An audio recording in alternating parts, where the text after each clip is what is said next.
মহামান্য আদালত শিক্ষার্থীদের পক্ষে রায় দিয়েছে, সে অনুযায়ী সরকার প্রজ্ঞাপন দিয়েছে।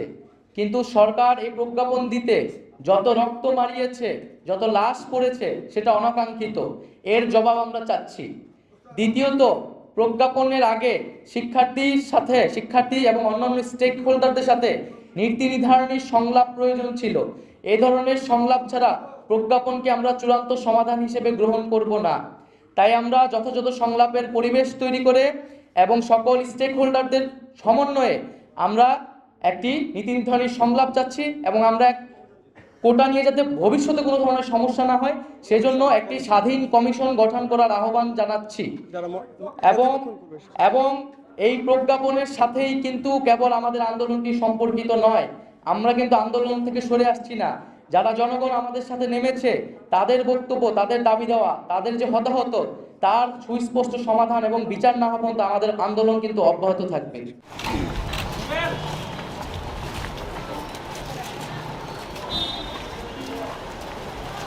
আমরা আমাদের জায়গা থেকে শিক্ষার্থী সমাজ আবার বিনয়ের সাথে 2 দিনের একটি আলটিমেটাম দিচ্ছি ওই 4টি জরুরি দাবি নিয়ে। আমাদেরকে আজকে প্রেস ব্রিফিং মাননীয় আইনমন্ত্রী বলছেন ক্লাসে ফিরে যেতে। আপনি পুরো বিশ্ববিদ্যালয়ের মধ্যে আইন শৃঙ্খলা রক্ষাকারী বাহিনী দিয়ে ভরিয়ে রেখেছেন, আপনি হল বন্ধ করে রেখেছেন। আমরা কোথায় যাব? মানে আপনাদের কথা তো প্রাসঙ্গিকতা থাকতে হবে। সেই জায়গা থেকে আমাদের 4টি জরুরি দাবি আমরা জানিয়ে যাচ্ছি। আমরা 2 দিনের একটা আলটিমেটাম দিচ্ছি। আমরা চাই বৃহস্পতিবারের মধ্যে বিশ্ববিদ্যালয় প্রশাসনের সাথে সরকারের পক্ষ থেকে কথা বলে সেই পরিবেশটি তৈরি করা হোক, এবং আমরা সকলেই যেন শুক্রবারে বাংলাদেশের সকল ক্যাম্পাসে আমরা শিক্ষার্থীরা ফিরে যেতে পারি। শিক্ষার্থীরা যদি ক্যাম্পাসে ফিরতে না পারি, তাহলে ওই একাডেমিক পরিবেশ ফিরে আনার গল্প বলে এগুলো শুধু ডাল গল্প হিসেবেই থেকে যাবে, কোনো লাভ নেই। সেই জায়গা থেকে আমাদের 4টি জরুরি দাবি আমরা আবার উল্লেখ করছি। 1, ইন্টারনেট সচল করতে হবে। 2, কারফিউ উইথড্র করতে হবে। 3, বিশ্ববিদ্যালয় এবং শিক্ষা প্রতিষ্ঠানগুলো থেকে আইন শৃঙ্খলা বাহিনী সরিয়ে নিয়ে সরকার এবং প্রশাসনের সমন্বয়ে সুষ্ঠু পরিবেশ নিশ্চিত করে আবাসিক হল খুলে দিয়ে আমাদেরকে শিক্ষা প্রতিষ্ঠানে ফিরে যাওয়ার পরিবেশ তৈরি করে দিতে হবে। এবং 4, যেটা হচ্ছে যে আমাদের সমন্বয়ক হিসেবে শুধু এখানে নয়, সারা বাংলাদেশে যারা এই কোটার যৌক্তিক সংস্কারের যে আন্দোলন সেটিতে যারা সমন্বয় করেছেন, তাদের নিরাপত্তা নিশ্চিত করতে হবে। আমি স্পষ্ট ভাষায় বলি, আমরা প্রতি মুহূর্তে ভয় থাকি যে কখন আমাদের গ্রেফতার করা হয়, কখন আমাদের তুলে নিয়ে যাওয়া হয়, কখন আমাদের উপরে নারীদের মতো শারীরিক বা মানসিকভাবে অত্যাচার করা হয়। সো এই 4টি জরুরি দাবি সরকার যদি বৃহস্পতিবারের মধ্যে বাস্তবায়ন করে শুক্রবারে আমাদের সেই পরিবেশটি তৈরি করে দেয়, তাহলে বাকি যে আমাদের 8টি দাবি রয়েছে সার্বিক উদ্ভূত পরিস্থিতি নিয়ে, সেগুলো নিয়ে আমাদের যে কথা বলার স্কোপটি, যেটি আমাদের আহ্বান করা হচ্ছে, সেটি তৈরি হবে। এবং সবশেষে আপনাদের উদ্দেশ্যে একটি কথাই বলে দিতে চাই, বাংলাদেশের শিক্ষার পরিবেশ আবার সুন্দরভাবে ফিরে আসবে কিনা, আমরা ক্যাম্পাসে যাব কিনা, আমরা কবে আমাদের আন্দোলনের শেষ ঘোষণা করব, এটি পুরোপুরি নির্ভর করছে সরকার এই দাবিগুলো জরুরি ভিত্তিতে মেনে নিয়ে আমাদের জন্য পুরো বাংলাদেশে এই পরিবেশটি কতটুকু উপযোগী করে দিচ্ছে। সরকার যদি চায় এটি বৃহস্পতিবারে করতে পারে, সরকার যদি না চায় তাহলে অনেক কিছু সময় চলে যেতে পারে।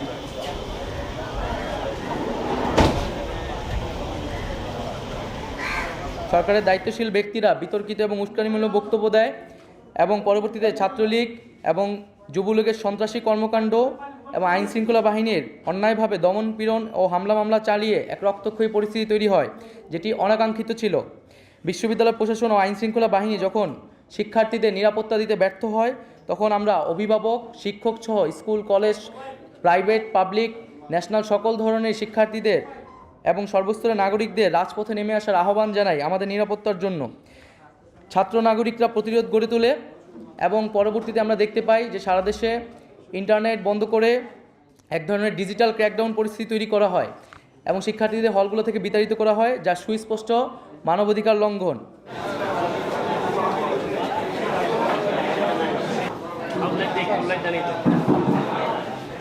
প্রতিবাদী ছাত্র নাগরিকের সাথে এই সকল সহিংস ঘটনার কোনো ধরনের সম্পর্ক নেই।